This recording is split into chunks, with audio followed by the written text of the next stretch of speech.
ओम नमो भगवते वासुदेवाय। ओम नमो भगवते वासुदेवाय। ओम नमो भगवते वासुदेवाय। ओम अज्ञानतिमिरान्धस्य ज्ञानाञ्जनशलाकया चक्षुरुन्मिलितं येन तस्मै श्रीगुरुवे नमः।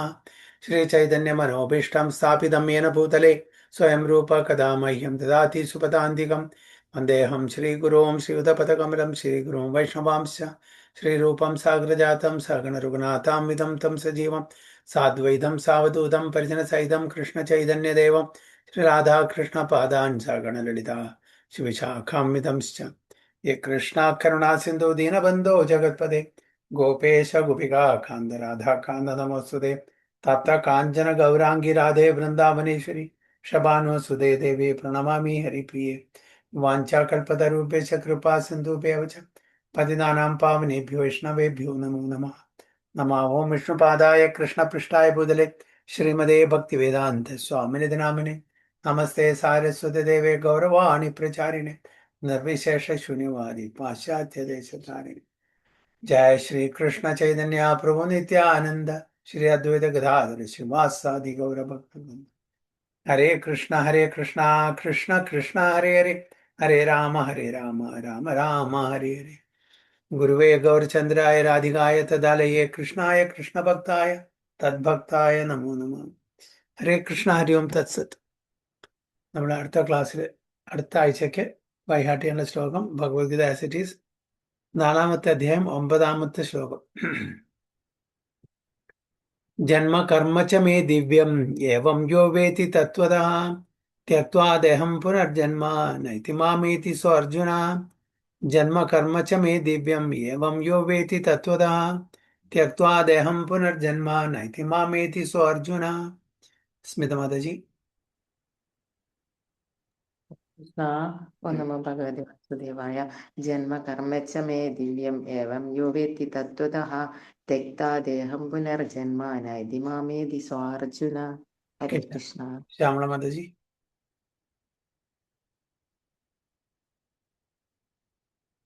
മ്യൂട്ടാണ്.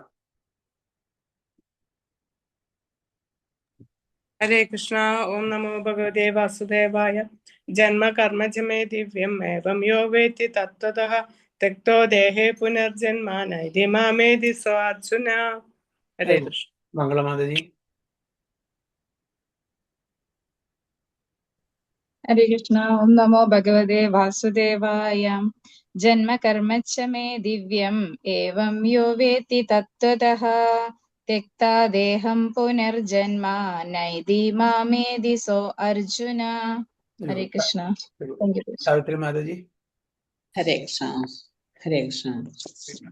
जन्म कर्म च मे दिव्यम् एवं यो वेत्ति तत्त्वतः त्यक्त्वा देहं पुनर्जन्म नैति मामेति सोऽर्जुन। അതിന്റെ വിവർത്തനം കൂടി നോക്കണം മാതാജി. ഹരേ കൃഷ്ണ. അല്ലയോ അർജുന, എന്റെ ജനനത്തിന്റെയും പ്രവൃത്തികളുടെയും അതീന്ദ്രിയ സ്വഭാവം ഗ്രഹിച്ചവർ മരണശേഷം വീണ്ടും ഭൗതിക ലോകത്തിൽ പിറക്കുന്നില്ല. അവർ ശാശ്വതമായ എന്റെ ലോകത്തിലെത്തുന്നു. Hare Krishna. Hari bol. One who knows the transcendental nature of my appearance and activities does not, upon leaving the body, take his birth again in this material world, but attains my eternal abode, O Arjuna. ഭഗവാൻ അർജുനോട് പറയുന്നത് എൻ്റെ ദിവ്യമായിട്ടുള്ള അവതാര ലക്ഷ്യവും എൻ്റെ കർമ്മങ്ങളും ഇതെല്ലാം തത്വത്തിൽ മനസ്സിലാക്കുന്ന ഒരു വ്യക്തി തൻ്റെ ദേഹം ഒഴിഞ്ഞു കഴിഞ്ഞാൽ തിരിച്ച് ഈ ഭൗതിക ലോകത്തിലേക്ക് ജന്മമെടുക്കാൻ വരില്ല എന്നാണ് പറയുന്നത്. എന്താണ് പിന്നെ കിട്ടുക? അറ്റൈൻസ് മൈ എറ്റേണൽ അബോർഡ്, എൻ്റെ ശാശ്വതമായിട്ടുള്ള ദിവ്യമായിട്ടുള്ള ആ ധാമിലേക്ക് എത്തും. നമുക്കെല്ലാവർക്കും ഉള്ളൊരു ഏക വഴി അതാണ്, ഭഗവാന്റെ ലീലകൾ മനസ്സിലാക്കുക. ഭഗവാന്റെ ലീലകൾ ചർച്ച ചെയ്യുമ്പോഴേ മനസ്സിലാക്കാൻ പറ്റും. നമ്മൾ സ്വന്തം വായിച്ചിട്ട് മനസ്സിലാക്കാൻ കുറച്ച് ബുദ്ധിമുട്ടാണ്. അപ്പൊ നമ്മള് ഭക്തന്മാർ ഒരുമിച്ചിരുന്ന് അങ്ങോട്ടും ഇങ്ങോട്ടും ചർച്ച ചെയ്ത് ഷെയർ ചെയ്യുമ്പോൾ കൂടുതൽ നമുക്ക് മനസ്സിലാക്കാൻ പറ്റും. സീനിയർ ഡിവോട്ടീസും ശുദ്ധഭക്തന്മാരും ആചാര്യന്മാരും അവരുടെ കൃതികളും അവരുടെ ക്ലാസ്സുകളും കേൾക്കുമ്പോൾ കുറച്ചും കൂടി കൂടുതൽ കിട്ടും. അപ്പോൾ ഇത് തത്വത്തിന് മനസ്സിലാക്കിയാൽ ഭഗവാൻ ആരാണ്, ഞാൻ ആരാണ്, നമ്മൾ തമ്മിലുള്ള ബന്ധം എന്താണ്, നമ്മുടെ ലക്ഷ്യം എന്താണ്, ഇതെല്ലാം നമ്മൾ മനസ്സിലാക്കണമെന്നുണ്ടെങ്കിൽ നമുക്ക് തീർച്ചയായിട്ടും ഭഗവാന്റെ കൃപാകടാക്ഷം തന്നെ വേണം. ഭഗവാന്റെ കൃപാകടാക്ഷം അല്ലാണ്ട് നമ്മുടെ സ്വന്തം പ്രയത്നം കൊണ്ട് ഇത് മനസ്സിലാക്കാൻ വളരെ ബുദ്ധിമുട്ട്. അപ്പോൾ ഇത് മനസ്സിലാക്കാൻ വേണ്ടിയിട്ട് നമ്മൾ എന്ത് ചെയ്യണം? ഗുരുജനങ്ങളുടെ, വൈഷ്ണവ ഭക്തരുടെ അല്ലെ, ഈ അവരുടെ ആശ്രയം തേടുക. അപ്പോൾ ഒരു പ്രാവശ്യം അത് മനസ്സിലാക്കിയ തത്വത്തിൽ മനസ്സിലാക്കണം. തത്വത്തിൽ മനസ്സിലാക്കുക എന്ന് പറഞ്ഞാൽ നമ്മളത് തിയറിറ്റിക്കൽ മനസ്സിലാക്കുക, പിന്നെ അതിൽ ഉള്ളടങ്ങുന്ന കാര്യങ്ങൾ നമ്മളത് പ്രാക്ടിക്കലി ഇംപ്ലിമെന്റ് ചെയ്യും വേണം. എന്നാൽ മാത്രമേ നമുക്ക് എന്ത് പറ്റൂ? അറ്റൈൻസ് മൈ എറ്റേണൽ അബോർഡ് ഓ അർജുന, ആ ദിവ്യമായിട്ടുള്ള ശാശ്വതമായിട്ടുള്ള ധാമിലേക്ക് പോകാനുള്ള ഒരു അർഹത നമുക്ക് കിട്ടുള്ളൂ, അല്ലാതെ കിട്ടില്ല. അപ്പൊ ഭഗവാൻ കൃഷ്ണൻ അർജുന പറഞ്ഞു കൊടുക്കുന്നതും അത് തന്നെയാണ് ഭഗവത്ഗീതയില്. ഭഗവാനെ പറ്റിയിട്ടും ഭഗവാന്റെ ധാമിനെ പറ്റിയിട്ടും ഭൗതിക ലോകത്തെ പറ്റിയിട്ടും അതിന്റെ സൃഷ്ടി സ്ഥിതി സംഹാരത്തിനെ പറ്റിയിട്ടും ഇതെല്ലാം ജനറൽ ആയിട്ട് ഒരു ഐഡിയ കൊടുക്കുകയാണ്. ഇതിൽ നിന്നെല്ലാം വ്യത്യാസമായി നിൽക്കുന്ന ആ ഭഗവാനെ ഭജിച്ചാൽ, ഭഗവാന്റെ പ്രീതിക്ക് വേണ്ടിയിട്ട് നമ്മുടെ കാര്യങ്ങൾ ചെയ്താൽ തീർച്ചയായിട്ടും ഭഗവാന്റെ തൃപ്പാദങ്ങൾക്ക് നമുക്ക് എത്താൻ പറ്റും എന്നാണ് പറയുന്നത്. സോ വളരെ ഇമ്പോർട്ടൻ്റ് ആയിട്ടുള്ള ശ്ലോകമാണ്. പർപ്പോട്ട് നന്നായിട്ട് കുറച്ച് വലുതാണ്. ഓക്കെ, ഇതാണ്. എന്തെങ്കിലും ഇതിലുണ്ടോ? അല്ലെങ്കിൽ നമുക്ക് റെഗുലർ ക്ലാസ്സിലേക്ക് പോവാം. ശ്രീകൃഷ്ണ പ്രഭുജി, ഇപ്പൊ നമ്മൾ മനസ്സിലാക്കി പ്രാക്ടിക്കൽ അപ്ലൈ ചെയ്യുന്നു, പക്ഷെ ആ ഒരു രസം നമ്മളിൽ വേണ്ടേ? ഭഗവാനോടുള്ള ആ രസം, ഭക്തി രസം നമുക്ക് എങ്ങനെ കിട്ടിയാലല്ലേ? അതായത് എങ്ങനെയാണോ എന്നെ സമീപിക്കണം എന്ന് പറയണ്ടല്ലോ, നമ്മൾ പ്രാക്ടിക്കൽ അപ്ലൈ ചെയ്തുകൊണ്ട് ആ രസം കിട്ടുന്നില്ലല്ലോ മുഴുവനായിട്ട്. ആ രസം കിട്ടണമെങ്കിൽ നമ്മൾ പറഞ്ഞില്ലേ, നമ്മുടെ ഒരുപാട് അനർത്ഥങ്ങൾ നമ്മൾ കൊണ്ട് നടക്കുന്നുണ്ട്. അപ്പൊ അതൊക്കെ അനർത്ഥങ്ങളെ എങ്ങനെ നമ്മൾ വിട്ടുമാറുന്നു, നമ്മളെ വിട്ടുമാറുന്നു, അതെല്ലാം നശിക്കപ്പെടുന്നു. അതനുസരിച്ച് നമ്മളുടെ ആ ഒരു അഡ്വാൻസ്മെന്റ്, അപ്പോഴേ നമുക്ക് രസം കിട്ടുള്ളൂ. അപ്പൊ അനർത്ഥങ്ങളുള്ളിടത്തോളം കാലം നമുക്ക് ആ രസം ആസ്വദിക്കാൻ പറ്റില്ല. ഇപ്പോ മഞ്ഞപ്പിത്ത ഉള്ള ആൾക്കാർ കാണുന്നെല്ലാം മഞ്ഞ അല്ലേ? അതിനെന്താണ് മരുന്ന്? Sugar candy. അതാണ് നമുക്ക് ഷുഗർ ക്യാൻഡി പറഞ്ഞാൽ കേൾക്കണ്ടം അല്ലേ? അപ്പൊ എന്ത് കൊടുത്താലും അത് കയ്പായിട്ട് തോന്നുള്ളൂ. കാരണം നമ്മളുടെ ഉള്ളില്, നമ്മളുടെ മനസ്സില്, സട്ടിൽ ബോഡിയില് ഒരുപാട് അനർത്ഥങ്ങൾ ജന്മജന്മാന്തരമായിട്ടുണ്ട്. അത് എല്ലാം കഴുകി കളഞ്ഞാൽ മാത്രമേ അതിന് രുചി കിട്ടുള്ളൂ. അപ്പൊ ആ രുചി കിട്ടണമെന്നുണ്ടെങ്കിൽ ആദ്യം ആ ഒരു ക്ലീനിങ് പ്രോസസ്സ്, ഗുണ്ടീജ മാർജനം അല്ലേ? ചേതൻ മഹാപ്രഭു ചെയ്തില്ലേ? ആ ഗുണ്ടീജ മാർജനം ചെയ്യണം. അതായത് നമ്മുടെ ആ മനസ്സിലെ അഴുക്കുകൾ കഴുകി കളയുക. അതാണ് റെപ്രസെന്റ് ചെയ്യുന്നത് ഗുണ്ടീജ മാർജനം. അപ്പൊ അത്രയും ക്ലീൻ ആയിട്ട് വെച്ച ഒരു സ്ഥലത്ത് മാത്രമേ ഭഗവാൻ ഇരിക്കുള്ളൂ. എല്ലാ സമയത്ത് ഭഗവാൻ ഇരുന്നാലും കൂടിയിട്ട് ഭഗവാൻ ആക്റ്റീവ് ആവില്ല. അപ്പൊ അതുകൊണ്ട് നമ്മുടെ കൽമശങ്ങളുടെ ആ നാശം എങ്ങനെ സംഭവിക്കുന്നു അതനുസരിച്ച് നമുക്ക് പ്രോഗ്രസ് വരും. ആ പ്രോഗ്രസിന്റെ അനുസരിച്ച് നമുക്ക് രസം കിട്ടും, രസാസ്വാദനം കിട്ടും. അപ്പൊ അത് നടക്കാത്തത് കൊണ്ടാണ് അത്ര പെട്ടെന്ന് നമുക്ക് രസം കിട്ടാത്തത്. സമയമെടുക്കും. പല ആൾക്കാർക്കും ചില ആൾക്കാർ 1ാം ക്ലാസ്സിൽ എത്തിയിട്ടുണ്ടാവുള്ളൂ, ചില ആൾക്കാർ 5ാം ക്ലാസ്സിലായിരിക്കും, ചില ആൾക്കാർ ആൾറെഡി SLC പാസ്സായിട്ടുണ്ടാവും, ചില ആൾക്കാർ ഗ്രാജുവേഷൻ ആയിരിക്കും. വ്യത്യസ്ത തലത്തിലുള്ള ആൾക്കാർക്ക് വ്യത്യസ്ത സമയം കൊണ്ട് ആ രസം കിട്ടും. എല്ലാവർക്കും ഒരേപോലെ ആയിരിക്കണമെന്നില്ല. അപ്പോൾ നമ്മൾ കമ്പയർ ചെയ്തിട്ടും കാര്യമില്ല. അയ്യോ, അവരിപ്പോൾ ഇന്നലെ വന്നുള്ളൂ, അവർക്ക് ഇത്രയും ഒരു ഉത്സാഹം, എൻത്യൂസിയസം, എല്ലാം ചെയ്യാനുള്ള ഒരു കഴിവ്. ഓക്കെ, അത് എന്താണ്? അവരുടെ ആ കൽമശങ്ങൾ അധികം ഇല്ല അവർക്ക്. ചില ആൾക്കാർക്ക് കൽമശങ്ങൾ കൂടുതലായിരിക്കും. അപ്പോൾ കൂടുതൽ സമയം എടുക്കും. പെട്ടെന്ന് എത്ര കൊല്ലം ഇപ്പൊ ഇതിൽ ഇരുന്നാലും ശരി, എന്നിട്ടും നമുക്കൊരു നല്ലൊരു ഇമ്പ്രൂവ്മെന്റ് നമുക്ക് തോന്നില്ല. കാരണം നമ്മളുടെ കൽമശങ്ങൾ ഇതേവരെ നശിച്ചിട്ടില്ല. അപ്പൊ അതിന് നമ്മൾ കുറച്ച് കൂടുതൽ പ്രയത്നിക്കേണ്ടി വരും. എന്താണ് പ്രയത്നം? കൂടുതൽ ഭാഗവതം വായിക്കുക, കൂടുതൽ ചാൻറ്റ് ചെയ്യുക, അസോസിയേഷൻ ചെയ്യുക. അപ്പോൾ ക്രമേണ നമ്മൾക്കും പുരോഗതി ഉണ്ടാവും. ഓക്കെ, എന്തായാലും പ്രതീക്ഷ ഒരിക്കലും കൈവിടരുത്. ഇന്നല്ലെങ്കിൽ നാളെ, ഈ ജന്മത്തിൽ അല്ലെങ്കിൽ അടുത്ത ജന്മം, തീർച്ചയായിട്ടും അത് നമ്മൾ പ്രോഗ്രസ് ചെയ്തുകൊണ്ടിരിക്കുകയാണ്. ചില ആൾക്കാർക്ക് പെട്ടെന്നായിരിക്കും, ചില ആൾക്കാർക്ക് സമയമെടുക്കും. ഇതാണ് അതിന്റെ കാരണം. ഇത് എന്തായാലും മനസ്സിലായി പ്രഭു. കൊറേ ജനങ്ങൾ താഴേണ്ടിരുന്നു. എന്താ വെച്ചാ എനിക്ക് തോന്നുന്നു നമ്മൾ മുന്നേയും ചെയ്തിട്ടുണ്ട്, അന്നും ആ പെർഫെക്റ്റ്. അതന്നെ വേണം. നമ്മൾ മുമ്പും ചെയ്തിട്ടുണ്ട്, അതൊന്നും പെർഫെക്റ്റ് ആയില്ല. അപ്പൊ എവിടെ നിർത്തി അവിടെ നിന്ന് ഇപ്പൊ തുടങ്ങായിരിക്കും. അതെ അതെ. എവിടെ നിർത്തി അവിടെ നിന്നായിരിക്കും തുടങ്ങുന്നത്. അല്ലെങ്കിൽ ഇതിൽ വരാൻ പറ്റില്ല. അതെ. നമ്മൾ ചെയ്തിട്ടുണ്ട്. അല്ലെങ്കിൽ ആ, നമുക്ക് ഭഗവാന്റെ കൃപ, അല്ലെങ്കിൽ ഭഗവാന്റെ ഭക്തന്മാരുടെ കൃപ. അപ്പൊ ഇതൊക്കെ കിട്ടിയാലേ നമുക്ക് കിട്ടും. അജ്ഞാത സുഹൃതി ഇതൊക്കെ കിട്ടിയാലേ, ഭക്തി ഉന്മുഖതി സുഹൃതി അല്ലെങ്കിൽ അജ്ഞാത സുഹൃതി ഉണ്ടെങ്കിൽ മാത്രമേ നമുക്ക് ഇതിൽ വരാൻ പറ്റുള്ളൂ. അപ്പൊ ഇത് ഇത്ര വലിയ അത്ര എല്ലാവർക്കും പറ്റുന്ന ഒരു കാര്യമല്ല. അപ്പൊ നമ്മളൊക്കെ ആക്ച്വലി ഭാഗ്യവന്മാരാ, നമുക്ക് അറിയാഞ്ഞിട്ടാണിത്.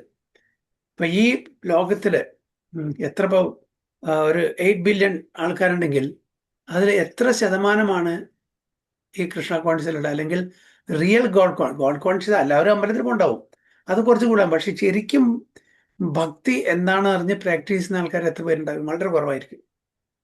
അപ്പൊ ആ ഒരു ഗ്രൂപ്പിൽ നമ്മൾ പെടുക എന്ന് പറഞ്ഞാൽ, അല്ലെ, 1,00,000 ആൾക്കാരില് നമ്മൾ ഒരു 10 പേരിന്റെ ഉള്ളിൽ പെടുക എന്ന് പറഞ്ഞാൽ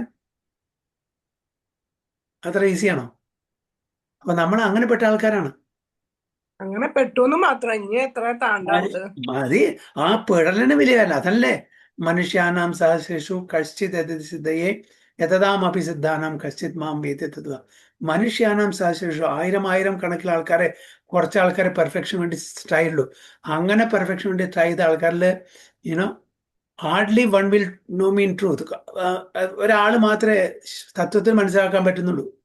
അപ്പോ അറ്റ്ലീസ്റ്റ് നമ്മൾ ആ ഒരു സം പീപ്പിളിൽ വരുന്നില്ലേ, കുറച്ച് ആൾക്കാർ ഭഗവാനെ അറിയാനും നമ്മളെ പറ്റി അറിയാനും ഭഗവാന്റെ ധാമിനെ പറ്റി അറിയാനും നമ്മളുടെ ലക്ഷ്യം, ഈ മനുഷ്യ ജന്മത്തിന്റെ ലക്ഷ്യം അറിയാനൊക്കെ ആ ഒരു ഇൻക്ലിനേഷൻ, അതറിയാനുള്ള ആ ഒരു ഇതിൽ നമുക്ക് പെട്ടില്ല. ആ ഗ്രൂപ്പിൽ നമ്മൾ പെട്ടു. മനുഷ്യജന്മം കിട്ടുക എന്ന് പറഞ്ഞത് വലിയ കാര്യം. മനുഷ്യജന്മം കിട്ടിയിട്ട് ഭക്തിയിൽ വരിക എന്ന് പറഞ്ഞാൽ അതിലും വലിയ കാര്യം. ഭക്തിയിൽ വന്നിട്ട് പെർഫെക്ഷനിൽ വന്ന് പറഞ്ഞാൽ ഏറ്റവും വലിയ കാര്യം. അപ്പൊ നമ്മള് മനുഷ്യജന്മം കിട്ടി, ഭക്തി പ്രാക്ടീസ് ചെയ്യാനുള്ള ഒരു അവസരവും അതിനുള്ള ഒരു ഇൻക്ലിനേഷൻ, താല്പര്യം നമുക്ക് കിട്ടി. ബാക്കി ഇനി പൂർണ്ണത കൈവരിക്കുക, പരിപക്വത കൈവരിക്കുക, പെർഫെക്ഷൻ സ്റ്റേജിലെത്തുക. That will also happen. അതും സംഭവിക്കും. അപ്പം നമ്മൾ ഓൺ ദ റൈറ്റ്, നമ്മൾ ശരിക്കുള്ള ട്രെയിനാണ് കയറിയിരിക്കുന്നത്, റൈറ്റ് ട്രെയിൻ. ഇപ്പൊ പ്രാർത്ഥന പ്രഭു, മമ ജന്മനീശ്വരേ ഭവതാർ ഭക്തി അത് മാത്രമായി ഇപ്പൊ. എങ്ങനെയായാലും എവിടെയായാലും കൃഷ്ണ അങ്ങയുടെ ആ ഭക്തി ഉണ്ടായാൽ അതാണ് വേണ്ടത്. അപ്പോ ഓട്ടോമാറ്റിക്കലി പിന്നെ ഭഗവാന്റെ വേണ്ടുന്ന ഒരു സിറ്റുവേഷൻ നമുക്ക് വരുത്തരും. അതായിരിക്കണം നമ്മളെ ലക്ഷ്യം, പരമലക്ഷ്യം. അത് കുറച്ചും കൂടി ഹയർ ലെവലിലാണ്. പക്ഷെ ആദ്യം ഇപ്പോൾ ഇനീഷ്യലി നമുക്ക് അങ്ങനെ ആ തലത്തിലേക്ക് ചിന്തിക്കാൻ പറ്റില്ലെങ്കിലും കൂടിയിട്ട് അതായിരിക്കണം പരമമായിട്ടുള്ള ലക്ഷ്യം. എവിടെ ഇട്ടാലും ശരി, എവിടെയായാലും ശരി, അങ്ങയുടെ തൃപ്പാദങ്ങളിൽ എനിക്ക് ശരണം, അവരെ ആ തൃപ്പാദങ്ങളെ സേവിക്കാനുള്ള അവസരം കിട്ടണം എന്നുള്ളത് വളരെ ഹയസ്റ്റ് ആയിട്ടുള്ളത്. അല്ലാണ്ട് പ്രഭുജി ഈ ഗോലോക വൃന്ദാവനം മാത്രം നമ്മളിങ്ങനെ നോക്കിയിരുന്നാലേക്ക് തോന്നുന്നുണ്ടാ അത് അത് ഭഗവാൻ വിട്ടുകൊടുക്കുക. നമ്മൾ ചെയ്യേണ്ട കാര്യങ്ങൾ ചെയ്യാം, ബാക്കി ഭഗവാൻക്ക്. നമ്മൾ അതിനെ എയിം ചെയ്തിട്ട് അതിൻ്റെ വേണ്ടിയിട്ട് എല്ലാം ഇതും ചെയ്യേണ്ട ആവശ്യമൊന്നുമില്ല. യെസ്, ഗോൾ അതാണ്, ലക്ഷ്യം അതാണ്. പക്ഷെ നമ്മളുടെ ലക്ഷ്യം ഇപ്പോ ഭഗവാനെ പ്രീതി, പിന്നെ ഭഗവാൻ നോക്കണം ബാക്കി കാര്യങ്ങൾ. അപ്പൊ അതിന് നമ്മൾ അധികം തല കുഴക്കേണ്ട ആവശ്യമില്ല. അത് കിട്ടേണ്ട സമയത്ത് കിട്ടിക്കോളും. നമ്മൾ ഇപ്പൊ ഭഗവാൻ എന്താ പറഞ്ഞിരിക്കുന്നത്? മന്മനാഭവ മദ്ഭക്തോ മധ്യാജീമം നമസ്കരു. ആ കാര്യങ്ങൾ മുടക്കാതെ വളരെ സ്ട്രിക്റ്റ് ആയിട്ട് സിൻസിയർ ആയിട്ട് നമ്മൾ ചെയ്യാൻ ശ്രമിക്കുക. അത് ചെയ്യാൻ പറ്റിയെന്ന് വരില്ല, ചിലപ്പോൾ അതിൽ അപകടങ്ങൾ ഉണ്ടായിരിക്കും, കുറവുകളുണ്ടായിരിക്കും, കുറ്റങ്ങളുണ്ടായിരിക്കും, പല പ്രശ്നങ്ങളുണ്ടായിരിക്കും. അതൊന്നും വകവെക്കേണ്ട. പക്ഷെ നമ്മളുടെ സിൻസിയറിറ്റി, നമ്മളുടെ ആറ്റിറ്റ്യൂഡ്, അത് നമ്മളുടെ 100% കൊടുക്കുക. ബാക്കി ഭഗവാനോട്ട് കൊടുക്കുക, ഭഗവാൻ നോക്കിക്കോളും. അതിൻ്റെ അല്ലേ ഭഗവാൻ പറയുന്നത്, കർമ്മണ്യവാധികാരസ്യ മാഫലേഷു കഥാചന. നമുക്ക് കർമ്മം ചെയ്യാനുള്ള ആ ഒരു ഇതേ ഉള്ളൂ. ഫലത്തിന്റെ മീതെ നമുക്ക് കൺട്രോൾ ഇല്ല. കിട്ടാം, കിട്ടാതിരിക്കാം. ഇന്ന് കിട്ടാം, നാളെ കിട്ടാം, 10 ദിവസം കഴിഞ്ഞ് കിട്ടാം, 10 ജന്മം കഴിഞ്ഞ് കിട്ടാം. അത് നമ്മുടെ കൺട്രോളില്ല. അതുകൊണ്ടാണ് ഭഗവാൻ പറയുന്നത് കർമ്മം ചെയ്യാനുള്ള അധികാരം നിങ്ങൾക്കുള്ളൂ, ഫലം നിങ്ങളുടെ കയ്യിലില്ല. ഫലം എന്തിന്റെ അടിസ്ഥാനത്തിലാണ്? നമ്മളുടെ പല അക്കൗണ്ട് നോക്കിയിട്ടാണ് നമുക്ക് അതിന്റെ ഫലം തരാം. നമ്മൾ വിചാരിച്ച പോലെ ഞാൻ 10 മണിക്കൂർ ജോലി ചെയ്തു, 10 മണിക്കൂറിന് എനിക്ക് ശമ്പളം കിട്ടണം, അത് ഓഫീസിൽ പോയിട്ട് പറയാനേ പറ്റൂ. ഭഗവാനെ കണക്കിൽ വെക്കാൻ പറ്റില്ല. ഇന്നലെ ഞാന് ഈ പാണ്ഡുരംഗന്റെ കഥ കേട്ടപ്പോഴേ അവിടെ അച്ഛന് ഭഗവാന് തുല്യായിട്ട് കരുതിയിട്ട് സേവ ചെയ്തപ്പോഴാണ് ഭഗവാൻ തൃപ്തിയായിട്ട് വന്നതെന്ന് പറഞ്ഞിട്ടാണ് പാണ്ഡുരംഗ കാവല് നിന്നതെന്ന് പറഞ്ഞേ. അപ്പോ നമ്മള് ഭഗവാനെ സേവ ചെയ്യണേക്കാളും ഭഗവാന് ഇഷ്ടം ഭഗവാന്റെ ഭക്തന്മാരെ സേവ ചെയ്യാന്ന് പറയണ പോലെ ഭഗവാന്റെ അംശങ്ങൾ തന്നെയാണല്ലോ എല്ലാവരും. അപ്പൊ അവരെ സേവിക്കുകയാണ് ഇത് കണ്ടപ്പോഴാണ് ഭഗവാൻ ആ ഭക്തനെ കാണാൻ വേണ്ടി വന്നത് എന്നുള്ള പോലെ. അപ്പൊ അത് എങ്ങനെയാണ്? അപ്പൊ നമ്മുടെ ഇതില് സർവധർമാൻ പരിത്യജ്യാന്നും പറയുന്നുണ്ട്, മാമേഘം ശരണം രജ എന്നും പറയുന്നുണ്ട്. അത് തമ്മിൽ എന്താണെന്ന് കണക്ട് ചെയ്ത് തരും. അതായത് ഭഗവാൻ പറയുന്നത് സർവധർമാൻ പരിത്യജ്യ മാമേകം ശരണം രജ, എന്നെ മാത്രം ശരണം പ്രകടിച്ചാൽ ഞാൻ പറയുന്ന കാര്യങ്ങളിൽ മാത്രം ശരണം പ്രാപിക്കുക. വേറെ അന്യദേവതമാർക്ക് ശരണം കൊടുക്കാൻ പാടില്ല. അത് ഭൗതിക ലോകത്തിൽ വീണ്ടും ജനന മരണ ചക്രത്തിലൂടെ പോകേണ്ടി വരും. ഭഗവാനെ ശരണം പ്രാപിക്കുക എന്ന് പറഞ്ഞാൽ ഭഗവാന്റെ ഭക്തന്മാരെ ശരണം പ്രാപിക്കുന്നതാണ്. അതിൽ വ്യത്യാസം കാണാൻ പാടില്ല. രാധാറാണി നമ്മൾ പ്ലീസ് ചെയ്യണമെങ്കിൽ, പ്രീതിപ്പെടുത്തണമെങ്കിൽ രാധാറാണിയോട് ഡയറക്റ്റ് നമുക്ക് പോകേണ്ട ആവശ്യമില്ല. അവരുടെ ഗോപികമാരെ പ്രീതിപ്പെടുത്താൻ, ഗോപികമാരെ പറ്റില്ലെങ്കിൽ മഞ്ചരിമാരെ ചെയ്താൽ മതി, അല്ലെങ്കിൽ ദ്യൂതിമാരെ ചെയ്താൽ മതി, സംഗതി അവിടെ എത്തും. അപ്പൊ നമ്മൾ പരമ്പരയിൽ അവർ രാധാറാണിക്ക് തൃപ്തിക്ക് വേണ്ടിയിട്ട് അല്ലെങ്കിൽ ഭഗവാന് തൃപ്തിക്ക് വേണ്ടിയിട്ട് നമ്മൾ ചെയ്യുന്ന അവരുടെ ഭക്തന്മാരെ നമ്മൾ ആശ്രയിച്ചാൽ, അവരെ ശരണം പ്രാപിച്ചാൽ ഭഗവാന് ശരണം പ്രാപിക്കുന്നത് തുല്യമാണ്.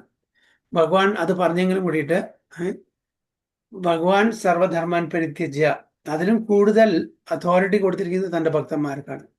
ഭഗവാൻ കണ്ടീഷൻ വെച്ചു, എല്ലാ ഇതും ധർമ്മങ്ങളും എനിക്ക് വേണ്ടി മാത്രം ഉപയോഗിക്കുക, ബാക്കിയുള്ള അതൊക്കെ മാറ്റിവെക്കുക, എന്നെ മാത്രം സേവിക്കുക.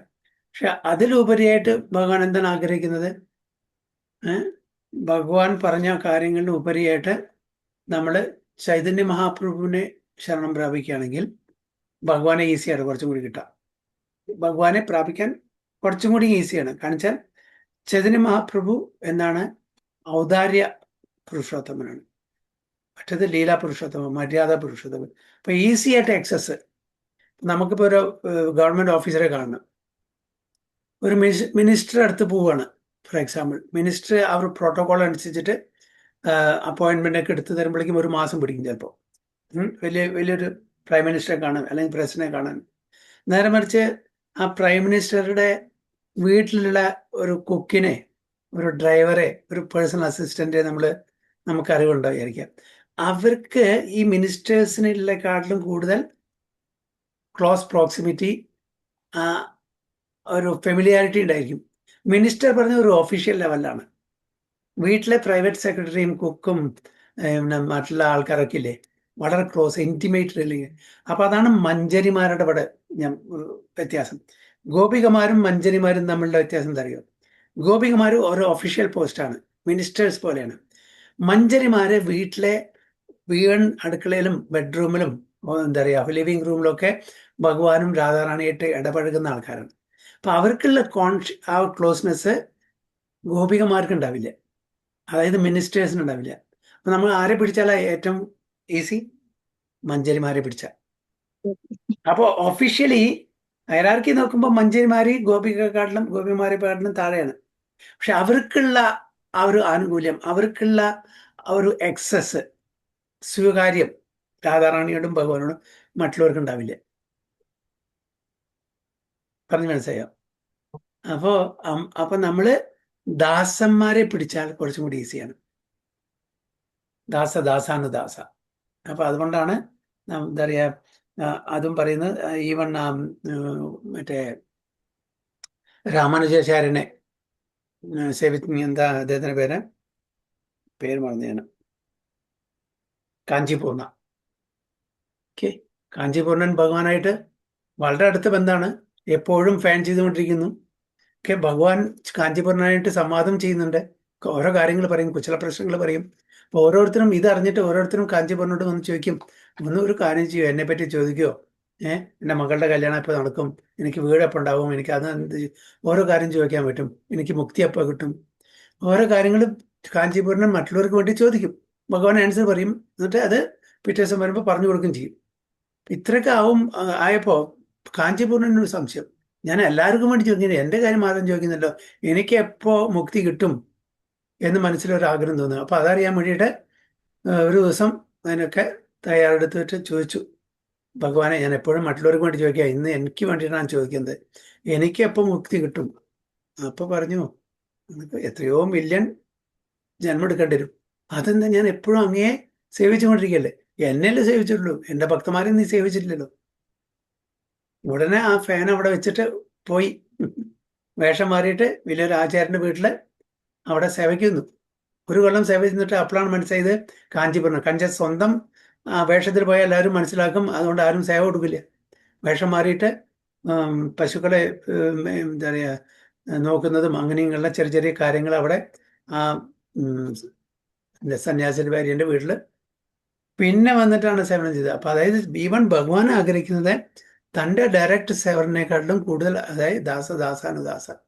അതാണല്ലോ എന്താ പറയുക പറയുന്നത്, ദുർലഭോ മാനുഷ്യോ ദേഹോ ദേഹിനാം ക്ഷണഭംഗുര തത്രാപി ദുർലഭം മന്യേ വൈകുണ്ഠപ്രിയ ദർശനം. ദുർലഭോ മനുഷ്യ, അതായത് മനുഷ്യദേഹം കിട്ടുന്നത് വളരെ ദുർലഭമാണ്. ദുർലഭോ മനുഷ്യവോ ദേഹിനാം ക്ഷണഭംഗുര, അതായത് ദേഹം നമ്മുടെ ക്ഷണികം ആണ്, അത് നശിച്ചുകൊണ്ടേയിരിക്കുന്നതാണ്. എത്ര കാലം ഉണ്ടായിരിക്കും? 50, 60, 100 കൊല്ലം അതിങ്ങനെ ക്ഷയിച്ചുകൊണ്ടേയിരിക്കുകയാണ്. ദൈനാം തത്രാപി ദുർലഭം, അതിലും വളരെ വിരളമാണ് വൈകുണ്ഠപ്രിയ ദർശനം. എന്താണ് വൈകുണ്ഠപ്രിയൻ? വൈകുണ്ഠന് പ്രിയൻ എന്ന് പറഞ്ഞാൽ ഭക്തന്മാര്, അവരുടെ ദർശനം കാണുന്നത് മനുഷ്യജന്മം കിട്ടുന്നതിനേക്കാളും എത്രയോ വിരളമാണ് എന്ന് പറയുന്നത്. അപ്പോൾ മനുഷ്യജന്മം വീണ്ടും കിട്ടാം, പക്ഷെ മനുഷ്യജന്മം കിട്ടിയിട്ട് ഒരു ഭക്തന്മാരെ ആശ്രയിച്ച് ഭക്തന്മാരുടെ സംരക്ഷണത്തിൽ നമുക്ക് ഭക്തി ചെയ്യാന്ന് പറയുന്നത് അത്ര ഈസിയല്ല. അപ്പോൾ ഭക്തന്മാർക്ക് അത്രയും ഇമ്പോർട്ടൻറ്റ്. അതാണ് കുലശേഖര ആൾവാർ ആ മൂന്നമാലയിൽ പറയുന്നത്, എന്താണ് ഭൃത്യശ്ച 7 പ്രാവശ്യം പറയുന്നത്. I don't want to become your servant. I want to become the servant of your servant, of your servant, of your servant, of your servant, of your servant. 7 പ്രാവശ്യം. അതായത് അത്രയും ഇമ്പോർട്ടൻസ് ആണ് ഭക്തന്മാർക്ക് ഭഗവാൻ കൊടുക്കുന്നത്. അതാണ് എപ്പോഴും പറയുന്നത്, ഭഗവാൻ കൃഷ്ണനെ നമ്മളിപ്പോൾ കാണാൻ നിൽക്കുകയാണ്. സപ്പോസ് നമുക്കൊരു അവസരം കിട്ടുകയാണ്, നമ്മൾ ചെന്നിട്ട് ക്യൂവിൽ നിന്നിട്ട് നമ്മൾ ടേൺ വരുമ്പോൾ പറയാണ്, എനിക്ക് TV വേണം, എനിക്ക് നല്ല വീട് വേണം, എനിക്ക് നല്ല ഭാര്യ വേണം, ഭർത്താവ് വേണം, കുടുംബം വേണം, സ്വത്ത് വേണം പറഞ്ഞാൽ പെട്ടെന്ന് കാലിയാകും. ഓക്കെ, തഥാസു പറഞ്ഞിട്ട് പറഞ്ഞു കൊടുക്കും. അവിടെ ചെന്ന് ഭക്തി വേണമെന്ന് പറഞ്ഞാൽ അവിടെ മാറ്റിയെടുത്തു.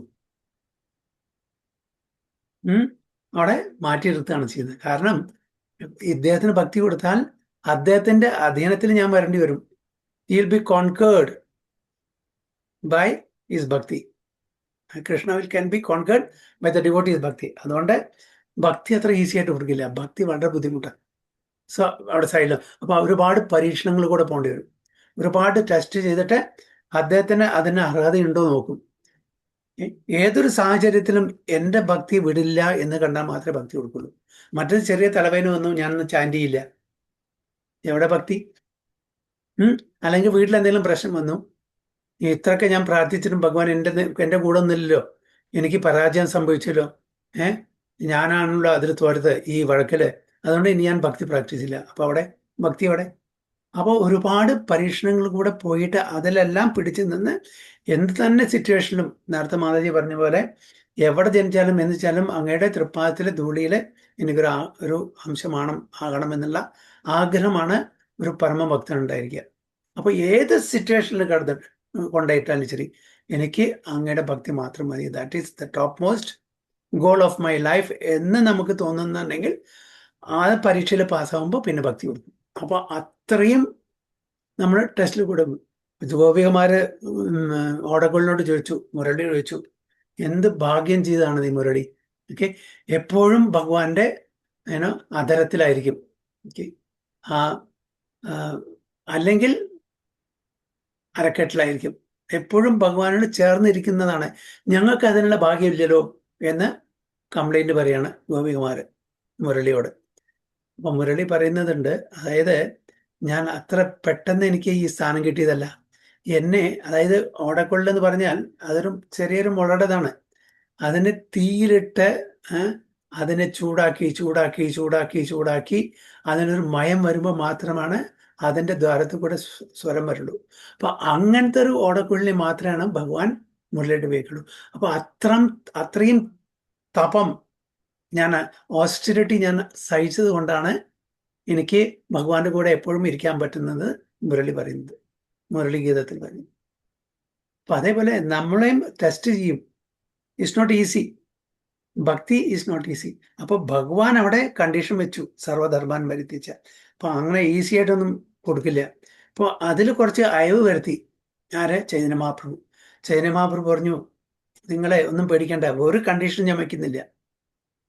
നിങ്ങൾ വരൂ എൻ്റെ മാർക്കറ്റിലെ ഒരുപാട് ഞാൻ കൃഷ്ണപ്രേമം വിതരണം ചെയ്യാൻ, ആരും എടുക്കാനില്ല, വന്നോളൂ, എടുത്തോളൂ, ഇഷ്ടം പോലെ എടുത്തോളൂ. നമ്മൾ പോകുന്നില്ല.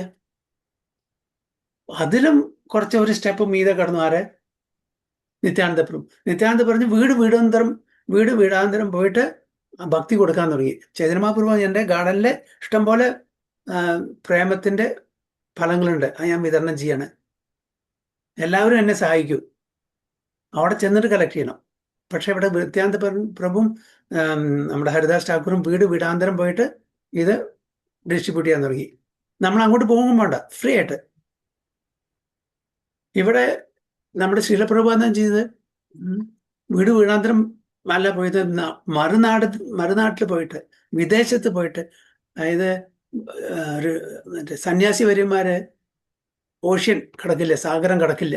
അതൊക്കെ ആ നിബന്ധനകൾ ഉണ്ടാക്കിയിട്ട് വേണ്ടിയിട്ട് മറ്റുള്ളവരുടെ ആ ഉദാഹരണത്തിന് വേണ്ടിയിട്ട് സാഗരം കയറി കടന്ന് ജെറ്റ് പ്ലെയിനിൽ ട്രാവൽ ചെയ്താൽ അവര് എത്തുന്നതിന് മുമ്പ് അവിടെ എത്തിയിട്ട് വിതരണം ചെയ്യാൻ പോവാണ്. സോ ഭക്തന്മാരെ ഭഗവാനെക്കാട്ടിലും മെഴ്സിഫുൾ ആണ്. ഇതാണ് നമുക്ക് മനസ്സിലാക്കേണ്ടത്. അപ്പൊ അതുകൊണ്ട് ഭക്തന്മാരെ നമ്മൾ പിടിക്കുകയാണെങ്കിൽ ഭഗവാൻ തരാൻ മടിക്കുന്ന കാര്യങ്ങൾ നമുക്ക് ഈസി ആയിട്ട് കിട്ടും. അതാണ് പ്രഭുപാദ പറഞ്ഞത്, നിങ്ങൾ എത്രയും കാര്യം ചെയ്താൽ മതി. ഓക്കെ, 4 നിയമങ്ങൾ നന്നായിട്ട് പാലിക്കുക, 16 മാല മിനിമം ചെല്ലുക അറ്റൻറ്റീവ് ആയിട്ട്, ബാക്കി കാര്യം ഞാൻ ഏറ്റെടുത്തു. ഞാൻ പിന്നാലത്തെ വാതിലിൽ കൂടെ നിങ്ങളെ ധാമിലെത്തിക്കാം, ഗോലോകത്തിലോ വൈകുണ്ഠത്തിലോ എത്തിക്കാം, ഞാൻ ഏറ്റു. ഇത്രയും ചെയ്താൽ മതി കലികാലത്തിന്. അപ്പൊ ഇതിങ്ങനെ ആരാ പറയാ? ഏത് ആചാര്യനെ പറയാ? അപ്പൊ ആചാര്യൻ പറഞ്ഞാൽ അത് പറഞ്ഞ പോലെ ഇരിക്കും. ഇപ്പൊ ഒരു ഡിവോട്ടി പ്രഭാതയുടെ ഡിസൈപ്പിൾ പ്രഭാത് ചോദിച്ചു, പ്രഭാത്, ഞങ്ങളെ ഗൃഹസ്ഥാശ്രമത്തിൽ ഒരുപാട് ഭൗതിക തലത്തിൽ ആഗ്രഹങ്ങളുണ്ട്, ഞാൻ 16 മാല ചെല്ലുന്നുണ്ട്, 4 റെഗുലേറ്ററി പ്രിൻസിപ്പിൾസ് ഫോളോ ചെയ്യുന്നുണ്ട്, പക്ഷെ എനിക്ക് എങ്കിലും എനിക്ക് ഒരു വിശ്വാസം വരുന്നില്ല, എനിക്ക് ഡെലിവറൻസ്, എൻ്റെ ഉദ്ധാരണം ഈ ലൈഫിൽ സംഭവിക്കുന്നുണ്ട്. അപ്പോൾ ഇതൊക്കെ ഭഗവാൻ പറയുന്ന സർവധർമാൻ പരിത്യജ മാമേകം ശരണം വ്രജ, ഇങ്ങനത്തെ കാര്യങ്ങളൊന്നും നമുക്ക് വളരെ ദൂരത്താണ്. ഇപ്പൊ എങ്ങനെ സാധിക്കും? അപ്പൊ പ്രഭാത് വെച്ചു, എന്താണ് എൻ്റെ ഗുരു പറഞ്ഞിരിക്കുന്നത്? ആരാണ് ഗുരു? പ്രഭാത് തന്നെയാണ്. അപ്പോൾ ഗുരു പറഞ്ഞിരിക്കുന്ന 4 റെഗുലേറ്ററി പ്രിൻസിപ്പിൾസ് ഫോളോ ചെയ്യുക, 16 മാല ചെയ്യുക, ബാക്കി ഞാൻ നോക്കിക്കോളാം. Okay, that's it. പിന്നെ വീണ്ടും ചോദിച്ചു, അപ്പോഴും പ്രഭാത എനിക്ക് അപ്പോഴും വിശ്വാസം വരുന്നില്ല. വീണ്ടും പ്രഭാതൻ എന്താണ് തൻ്റെ ഗുരു പറഞ്ഞിരിക്കുന്നത്? ഇതാണ് പറഞ്ഞിരിക്കുന്നത്, ജസ്റ്റ് ഫോളോ ഇറ്റ്. അപ്പോ അതായത് ഭഗവാൻ പറഞ്ഞതിൽ അതിൽ കറക്റ്റ് ചെയ്തിട്ട് അതിൽ മീതുള്ള കാര്യങ്ങൾ ഗുരുവിന് കൊടുക്കാനുള്ള കഴിവുണ്ട്, അതിനുള്ള അതോറിറ്റി ഉണ്ട്. അപ്പൊ അതാണ് വീണ്ടും വീണ്ടും പ്രഭുപാദ അയാളോട് പറയുന്നത്, ഗുരു പറഞ്ഞതാണ് വേദവാക്യം. ഭഗവാൻ പലതും പറയും, ഗുരു പറയണ അതല്ല, ഇതാണ് വെച്ചാൽ അതാണ്, ദാറ്റ്സ് ഇറ്റ്. അതാണ് ഗുരുവിന്റെ മഹാത്മ്യം. ഗുരു പറഞ്ഞാ പിന്നെ ഭഗവാൻ അനുസരിച്ചേ പറ്റുള്ളൂ അല്ലെ? അതാണ്. അപ്പൊ വേണ്ട, അത് 3 പ്രാവശ്യം പറഞ്ഞു. 3 പ്രാവശ്യം പ്രഭാത് അതിനെ അനുസരിച്ച് what did your Guru say? അപ്പൊ വീണ്ടും പറയുന്നതാണ് ജസ്റ്റ് ദാറ്റ്സ് ഇറ്റ്. പിന്നെ അതില് വേറെ അപ്പീലില്ല.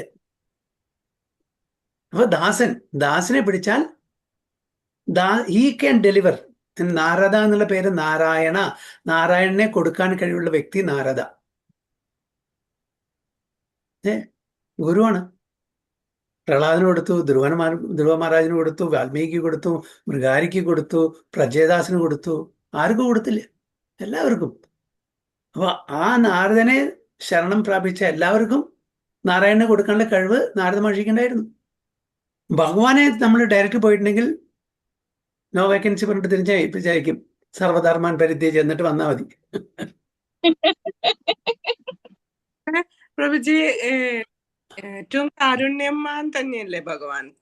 തീർച്ചയായിട്ടും തീർച്ചയായിട്ടും ആ കാരുണ്യം തന്റെ ഭക്തന്മാരിൽ കൂടെ ഒഴുക്കി കൊടുക്കുന്നു കൂടുതൽ. അല്ല, ഗൗരാംഗനെ അങ്ങനെ എപ്പോഴും ആ രാധാഭാവത്തില് ഈ ഭഗവാന്റെ ആ കാരുണ്യം തന്നെയല്ലേ എപ്പോഴും പറഞ്ഞുകൊണ്ടിരുന്നത്? അതെ, കാരുണ്യം ഔദാര്യ പേഴ്സണിഫിക്കേഷൻ ആണ്, ഔദാര്യത്തിന്റെ പേഴ്സണിഫിക്കേഷൻ ആണ്, ഔദാര്യ ഭാവമാണ്. പക്ഷെ ആ ഔദാര്യത്തിന് കൂടുതൽ ആ ഒരു ഇത് മാറ്റുകൂട്ടുന്നത് ഗൗരാംഗന്റെ ഭക്തന്മാരാ. ഈവൻ നിത്യാനന്ദ പ്രഭുവിനെ ജഗായി മതായി അവിടെ കല്ലെറിഞ്ഞ്, അതായത് കലത്തിന്റെ എറിഞ്ഞ് ധരിച്ചപ്പോ ചൈതന്യ മഹാപ്രഭു ദേഷ്യം വന്ന് ചക്രം എടുത്തു. നിത്യാനന്ദ പ്രഭു നടത്തത് അങ്ങയുടെ അവതാര ലക്ഷ്യം ഇതല്ല, കൊല്ലലല്ല, അവരുടെ ആ ടെൻഡൻസിയെ അതിനെ മാറ്റുക, അതായത് ആസുരിക് ടെൻഡൻസിയെ നശിപ്പിക്കാനുണ്ട്, അവരെ കൊല്ലല്ല, അതുകൊണ്ട് ക്ഷമിക്കണം. ഒരു നിത്യാനന്ദ പ്രഭു പറഞ്ഞുകൊണ്ടാണത്. അപ്പൊ ഔദാര്യമാർക്കാണ്? ചൈതന്യ മഹാപ്രഭുവിനേക്കാളും കൂടുതൽ ഔദാര്യമാർക്കാണ് നിത്യാനന്ദ പ്രഭു. അപ്പൊ അങ്ങനെയാണ്, അതുകൊണ്ടാണ്. അപ്പൊ ഒന്ന് മെച്ചമാണത്. അപ്പൊ നമുക്ക് കൃഷ്ണനെ കിട്ടണമെങ്കിൽ, നമ്മളുടെ goal കൃഷ്ണനാണെങ്കിൽ, രാധാകൃഷ്ണനാണെങ്കിൽ, easy access Chaitanya Mahaprabhu. അതല്ല നമ്മുടെ ഗുരു മഹാരാജ്. ഗൗരാംഗ എന്ന് പറഞ്ഞ പിന്നെ വേറെ ഒന്നുമില്ല. ദാറ്റ് ഈസ് ഓപ്പൺ ഡോറാണ് എപ്പോഴും. മറ്റേത് അടച്ചു കിടക്കുന്ന ഡോറാണ്, അത് ലോക്ക് ചെയ്തിട്ടുണ്ട്, ഈസി ആയിട്ട് ചെയ്യാൻ പറ്റില്ല. ഇത് ഓപ്പൺ ആണ്, നമുക്ക് ജസ്റ്റ് പോവേണ്ടു, കയറി പോവേണ്ടു. അതിന് നമ്മൾ മടിക്കുകയാണ്. ഓപ്പൺ ആയിട്ടുള്ള ഡോറിനെ നമ്മൾ അവഗണിച്ച് പൂട്ടിക്കിടക്കുന്ന ഡോറ് തുറന്നിട്ട് പോകാൻ ശ്രമിക്കുകയാണ്. ഗോലോക വൃന്ദാവനത്തിലെ നവദ്വീപ് മായാപ്പൂർ ഡാമില് അപ്പൊ ഗൗരാംഗൻ ഉണ്ടാവൂലേ? ഉണ്ടാവും. അപ്പൊ നമ്മള് ഇപ്പൊ ഗൗരാംഗന്റെ കൂടെ ഇതാവുമ്പോ അവിടേക്കല്ലേ യാത്ര പോവുക? അപ്പൊ മതി, നമുക്ക് ആ ഗൗരാംഗ പ്രേമം കിട്ടുക എന്ന് പറയുന്നതല്ലേ, അതാണ് വിപ്രലംബ ഭാവത്തിൽ കിട്ടുന്ന ആനന്ദം, വേറൊന്നിനുമില്ല. വിപ്രലംബ ഭാവമാണ് ഏറ്റവും കൂടുതൽ. Love in separation is the highest, then love in union. അപ്പൊ നമ്മളുടെ അവർ വേണ്ടപ്പെട്ട ആള്, ഭർത്താവായാലും ശരി, ഭാര്യയും ശരി, അമ്മയാലും ശരി, അച്ഛനും മക്കളായാലും ശരി, കൂടെ ഇരിക്കുമ്പോൾ നമ്മുടെ വില കാണില്ല. ദൂരെ പോകുമ്പോൾ നമ്മളുടെ ആ ഇത് ലോങ്ങിങ് കൂടുതലാവും, സ്നേഹം കൂടും. ഈവൻ മെറ്റീരിയൽ നമുക്ക് കാണുന്നതാണ്. അപ്പോൾ യൂണിയനും വിരഹഭാവം, അതായത് മിലൻ ആൻഡ് വിരഹ, ഇത് രണ്ടും മാറി മാറി. അപ്പോൾ നമ്മുടെ ആചാര്യന്മാരും പറഞ്ഞു ഹരേ കൃഷ്ണ മഹാമന്ത്രം അങ്ങനെയാണ്, ഹരേ കൃഷ്ണ ഹരേ കൃഷ്ണ, അതായത് ഒരു പ്രാവശ്യം യൂണിയൻ, ഒരു പ്രാവശ്യം വിരഹം, അങ്ങനെയാണ്. അപ്പൊ ഇതെല്ലാം ആ രസതത്വം എന്ന് പറഞ്ഞാൽ അത് ശരിക്കും വൈഷ്ണവാചാര്യന്മാർ പറയുമ്പോൾ അതിന്റെ ആ രസതത്വം നമുക്ക് മനസ്സിലാവും. അപ്പോൾ this is ultimate, that's ultimate.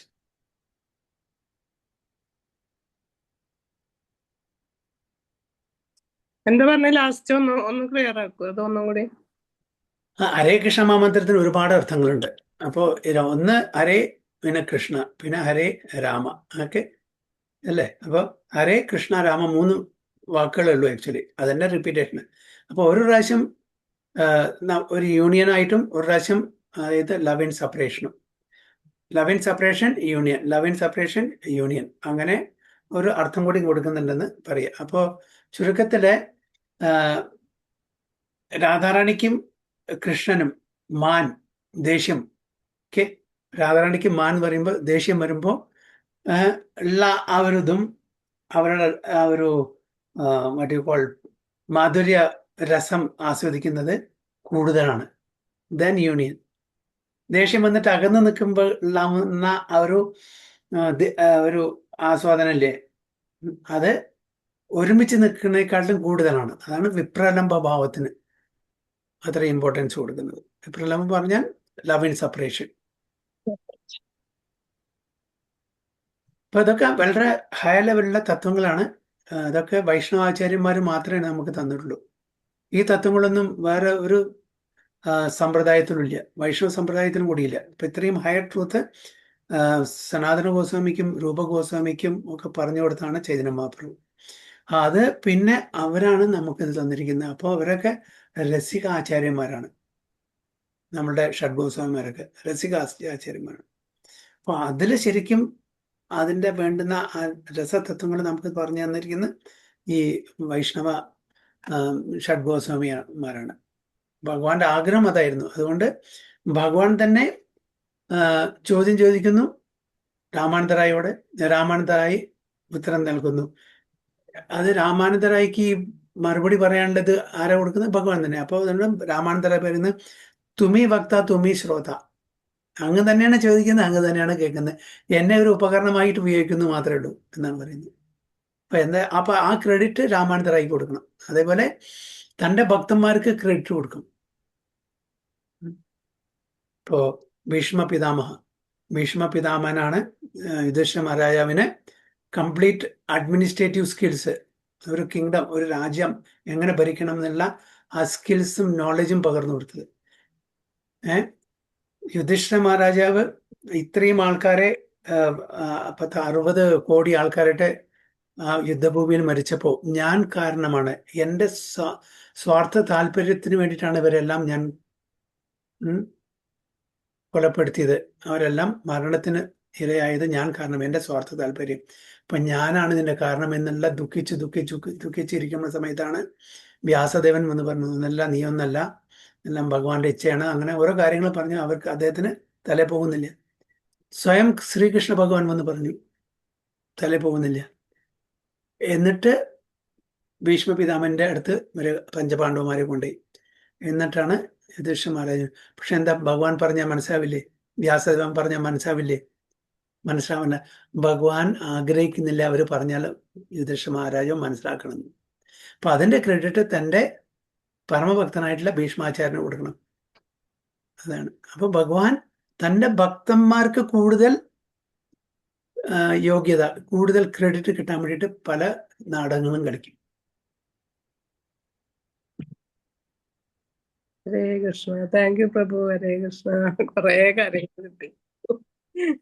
പ്രഭുവിന്റെ സംഘമില്ലാത്തതിന്റെ കുറവൊക്കെ ഉണ്ട് ഞങ്ങൾക്ക്. ഞാനൊന്നിങ്ങനെ ആ ഒരു ഇതുകൊണ്ട് വരണം.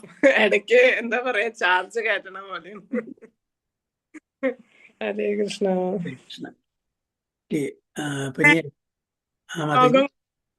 അതിങ്ങനെ ബൈ ഹാർട്ട് അങ്ങനെ പഠിച്ചു പോയാണ്ട് ഒരു ഇത് കിട്ടണില്ല. നമ്മുടെ ഉള്ളിലേക്ക് ഇതേപോലെ കുറച്ച് കയറാറുണ്ട്. ഹരേ കൃഷ്ണ. ഇപ്പോൾ നമ്മൾ അടുത്ത ശ്ലോകം ഏതാ ക്ലാസ്സിൽ എടുക്കേണ്ടത്? 35. 6-ല് 35. 6-ല് 35. ഹരേ കൃഷ്ണ. യെസ്.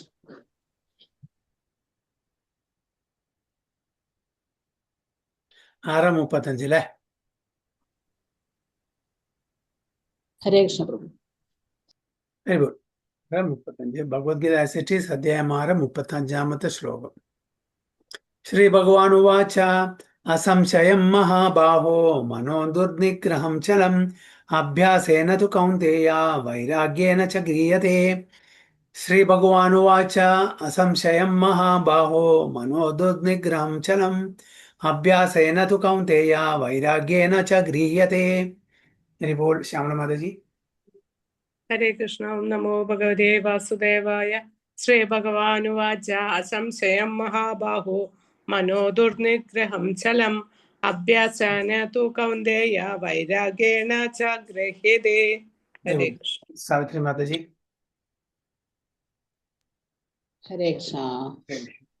ശ്രീ ഭഗവാനുവാച അസംശയം മഹാബാഹോ മനോ ദുർനിഗ്രഹം ചലം അഭ്യാസേന തു കൗന്തേയ വൈരാഗ്യേന ച ഗൃഹ്യതേ. ഹരേ കൃഷ്ണ. സ്മിത മാതാജി.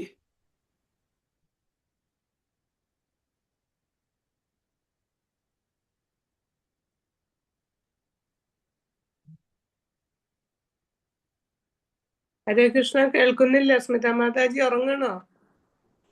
ഹരേ കൃഷ്ണ. മ്യൂട്ടിലാണ്. കണക്ഷൻ പോയി തോന്നുന്നു. അതെ. മംഗളപ്രിയ മാതാജി, മംഗളപ്രദ മാതാജി, സോറി. പ്രഭുജി എന്റെ ഇടയ്ക്കിടയ്ക്ക് നെറ്റ് ഇങ്ങനെ പോവുക പ്രഭുജി. നെറ്റ് അല്ല, ഈ സൂമിന്ന് ടൈം ഔട്ട് ആയി പോവുക. അതെന്താ? ശരി, നെറ്റിന്റെ എന്തെങ്കിലും പ്രോബ്ലം ആയിരിക്കും. നെറ്റ് ഉണ്ട്, ഏ എന്റെ ഫോണിന് മാത്രമേ ഉള്ളൂ. സന്തോഷേട്ടന്റെ ഫോൺ ഉപയോഗിക്കുമ്പോ കുഴപ്പമില്ല, ഓക്കെ, അതിലിങ്ങനെ ടൈം ഔട്ട് ആവുക. അത് ശരി. എന്തായാലും സെറ്റിംഗിൽ പോയിട്ട് ചെയ്യേണ്ടിരുന്ന. ഓക്കെ. ഹരേ കൃഷ്ണ. ഓം നമോ ഭഗവതേ വാസുദേവായ. ശ്രീ ഭഗവാനുവാച. ശ്ലോകം 35. ശ്രീ ഭഗവാനുവാച. അസംശയം മഹാബാഹോ മനോദുർനിഗ്രഹം ചലം അഭ്യാസേന ത്വ കൗന്ദേയ വൈരാഗേണ ച ഗൃഹ്യതേ. ഹരേ കൃഷ്ണ. അതിന്റെ ട്രാൻസ്ലേഷൻ കൂടി വായിച്ചോളൂ മാതാജി. മാതാജി വായിച്ചിട്ടില്ല. ആ, സ്മിത മാതാജി വന്നു. ഓക്കെ, സ്മിത മാതാജി ശ്ലോകം വായിച്ചോളൂ. കൃഷ്ണ. നമോ ഭഗവതി വാസുദേവായ. ശ്രീ ഭഗവാനുവാച. അസംശയ മഹാബാഹോ മനോബുദ്ധിർനിഗ്രഹം ചലം അഭ്യാസേന തു കൗന്ദേയ വൈരാഗ്യേണ ച ഗൃഹ്യതേ. ഹരേ കൃഷ്ണ. അതിന്റെ ട്രാൻസ്ലേഷൻ കൂടി വായിച്ചോളൂ. ശ്രീ ഭഗവാൻ പറഞ്ഞു, മഹാബാഹുവായ കുന്തിപുത്ര, അസ്ഥിരമായ മനസ്സിനെ അടക്കുക എന്നത് തീർച്ചയായും ദുഷ്കരമാണ്. എന്നാൽ യുക്തമായ പരിശീലനം കൊണ്ടും നിസ്സംഗത കൊണ്ടും അത് സാധിക്കാവുന്നതാണ്. ഹരേ കൃഷ്ണ. അപ്പൊ ഇവിടെ ഇതിന്റെ മുമ്പത്തെ ശ്ലോകം വളരെ ബ്യൂട്ടിഫുൾ ആയിട്ടുള്ള ശ്ലോകം അല്ലെ? ചഞ്ചലം ഹി മനഃ കൃഷ്ണം പ്രമാതി ബലഭദ്രം തസ്യാഹം നിഗ്രഹം മന്യേ വായുരിവസു ദുഷ്കരം. അപ്പോ അർജുനൻ ഭഗവാനോട് പറയുന്നത് ഈ മനസ്സ് കുരങ്ങനെ പോലെയാണ്, ചാടിക്കൊണ്ടേയിരിക്കും. ഇത് സ്ഥിരതയില്ലാത്ത പാർട്ടിയാണ്. നമുക്ക് പിടിച്ച കയ്യിൽ നമ്മുടെ പരിധിയിൽ നിർത്താൻ ബുദ്ധിമുട്ടാണ്. അതങ്ങനെ സഞ്ചരിച്ചു കൊണ്ടിരിക്കുകയാണ്. അതിന് കൺട്രോൾ ചെയ്യാൻ ബുദ്ധിമുട്ടാണ്. എനിക്ക് വേണമെങ്കിൽ വായുവിനെ വേണമെങ്കിൽ കൺട്രോൾ ചെയ്യാം, ഒരു പ്രശ്നമില്ല. പക്ഷെ മനസ്സിനെ കൺട്രോൾ ചെയ്യാൻ പറ്റില്ല. അതുകൊണ്ട് ഈ ധ്യാന പദ്ധതി എനിക്ക് പറഞ്ഞതല്ല, ബുദ്ധിമുട്ടാണ്. അപ്പൊ ഈ ധ്യാനം അഷ്ടാംഗ യോഗം ഇറ്റ്സ് വെരി ഡിഫിക്കൽട്ട്. അപ്പോൾ അർജുനനെ പോലുള്ള ഒരു വ്യക്തിക്ക് അഷ്ടാംഗ യോഗം ചെയ്യാൻ പറ്റില്ലെങ്കിൽ നമ്മളെപ്പോലുള്ള ആൾക്കാർക്ക് എന്താ ചെയ്യാൻ പറ്റുക? ഒരു മിനിറ്റ് നമ്മുടെ മനസ്സിനെ ഒരു സ്ഥലത്ത് കേന്ദ്രീകരിക്കാൻ നമുക്ക് പറ്റുന്നില്ല. ഒരു മിനിറ്റ് പറ്റുമോ? എത്രയോ തോട്ട്സ് ആണ് ആ സമയത്ത് വരിക, എത്രയോ ചിന്തകള് ആ മിനിറ്റിനുള്ളില് വരും. ആലോചിച്ച് നോക്കൂ. പിന്നെ എങ്ങനെയാണ് നമ്മൾ ഭഗവാനെ ഫോക്കസ് ചെയ്യുക? വളരെ ബുദ്ധിമുട്ട്, എസ്പെഷ്യലി കലികാലത്ത്. കാരണം അത്രയും കൽമശങ്ങളാണ് നമ്മൾ കാണുന്നതും കേൾക്കുന്നതും എന്താ പറയുക അനുഭവിക്കുന്നത് എല്ലാം നെഗറ്റീവാണ്, എല്ലാം നെഗറ്റിവിറ്റിയാണ്.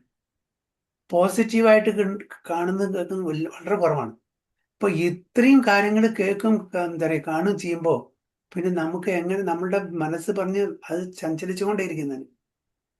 പക്ഷെ ഭഗവാൻ പറയുന്നു പറ്റും. ഭഗവാൻ പറയുന്നു എന്നാലും പറ്റും. പക്ഷെ എന്താണ് വഴി? Lord Sri Krishna said, "Oh mighty armed son of Kunti, it is undoubtedly very difficult." യാതൊരു സംശയം, വളരെ ബുദ്ധിമുട്ടാണ്. പക്ഷേ സാധിക്കും. വളരെ ബുദ്ധിമുട്ടാണ്, പക്ഷേ സാധിക്കും. എങ്ങനെ? It is possible by suitable practice and by detachment.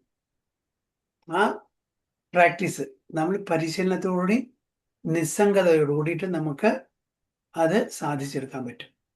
അപ്പോൾ detachment and practice, continuous practice.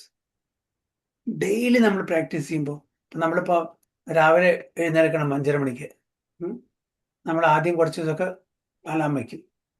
പിന്നെ നമ്മൾ അലാം ഇല്ലാണ്ട് നമുക്ക് എഴുന്നേൽക്കാൻ പറ്റും. 5:30 മണി പറഞ്ഞ് ടോട്ട് നമുക്ക് എഴുന്നേൽക്കും. Automatic practice. അപ്പോൾ പ്രാക്ടീസ് കൊണ്ട് ചെയ്യാൻ പറ്റും. പിന്നെ അടുത്തത് ഡിറ്റാച്ച്മെന്റ്, വൈരാഗ്യം. എന്തിനോടെ? ഭൗതിക തലത്തിലൂടെ പതുക്കെ ആസക്തി കുറച്ചു കൊണ്ടുപോവുക, ആധ്യാത്മിക കാര്യങ്ങളോട് ആസക്തി കൂട്ടിക്കൊണ്ടുപോകും. വെറും ആസക്തി കുറച്ചാൽ മാത്രം പോരാ, ഇവിടെ അറ്റാച്ച്മെന്റും കൂടി വേണം. ഡിറ്റാച്ച്മെന്റ്, അറ്റാച്ച്മെന്റ് സൈമിൾട്ടേനിയസ്ലി ഒരേ സമയത്ത് നടക്കണം. വെറും ഡിറ്റാച്ച്മെന്റ് മാത്രം പോരാ, അറ്റാച്ച്മെന്റ് തീർച്ചയായിട്ടും വേണം. അപ്പോൾ അങ്ങനെ നമ്മൾ പ്രയത്നിക്കുകയാണെങ്കിൽ over a period of time പതുക്കെ നമ്മളുടെ മനസ്സ് നമ്മളുടെ കൺട്രോൾ വരും. പിന്നെ അത് വ്യതിചരിക്കില്ല, പിന്നെ അത് ചലിക്കില്ല, അനാവശ്യമായിട്ട് അവിടെയും ഇവിടെയും പോയിട്ട് എത്തി നോക്കില്ല, പ്രശ്നക്കാരനാവില്ല. നമ്മളുടെ പരിധിക്ക് നമ്മുടെ കൺട്രോളിൽ വരും, നമ്മുടെ നിയന്ത്രണത്തിൽ വരും. അപ്പോൾ ഭഗവാൻ അതിന് ഒരു പോംവഴി പറയാണ്, ഡിറ്റാച്ച്മെന്റ് ആൻഡ് പ്രാക്ടീസ്. അസംശയം മഹാബാഹു മനോ ദുർനിഗ്രം ചലം അഭ്യാസേനത് കൗന്ദേയ വൈരാഗ്യേന ച ഗ്രീയതേ. So the difficulty of controlling the obstinate mind. Obstinate പറഞ്ഞാൽ വളരെ വാശി പിടിച്ചത്. ചില കുട്ടികളുണ്ടല്ലേ വാശി പിടിക്കുക പറഞ്ഞാൽ അവർ ആഗ്രഹിച്ച കാര്യം സാധിക്കുന്നവരെ കരഞ്ഞുകൊണ്ടേയിരിക്കും. നിവൃത്തിയില്ലാണ്ട് അച്ഛൻ വന്നപ്പോൾ ഓക്കെ എന്താച്ചാ പോട്ടെ എടുക്കുക കൊടുക്കുക പറയും. അപ്പോൾ അതേപോലെ മനസ്സും ഭയങ്കര സ്റ്റബേണാണ്, വാശി. ഞാൻ പിടിച്ച മുയലിന് 4 ചെവി എന്നായിരിക്കും.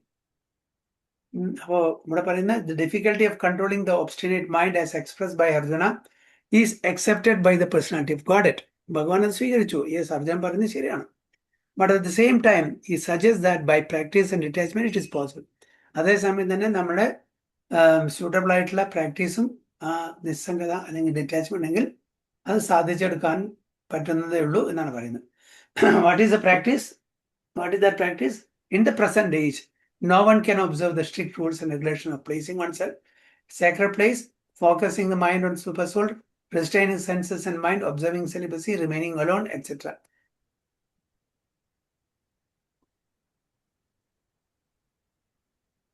അപ്പോൾ ഇന്നത്തെ കാലത്ത് ഈ പറയുന്ന പരിപാടികളൊന്നും നടക്കില്ല.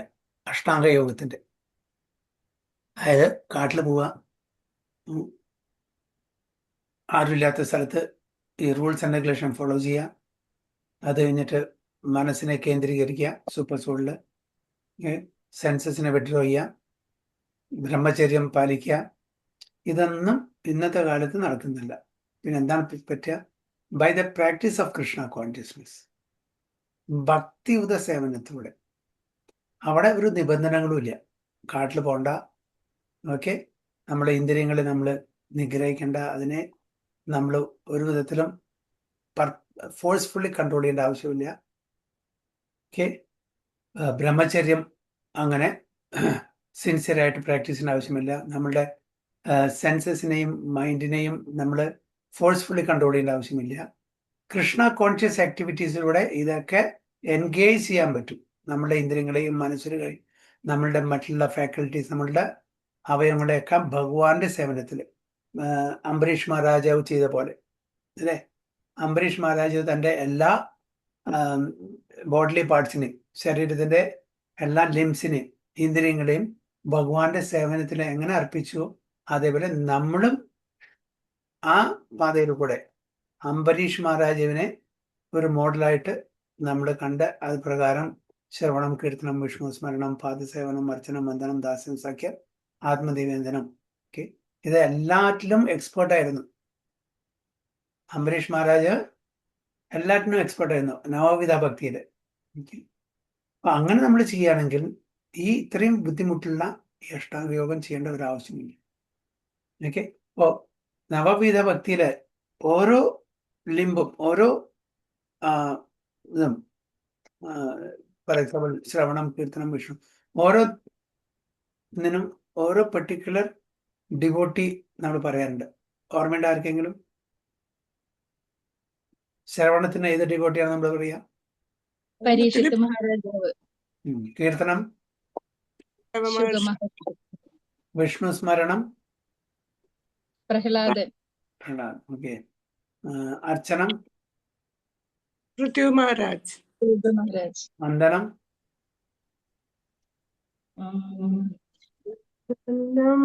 മറ്റേ അക്രൂരൻ.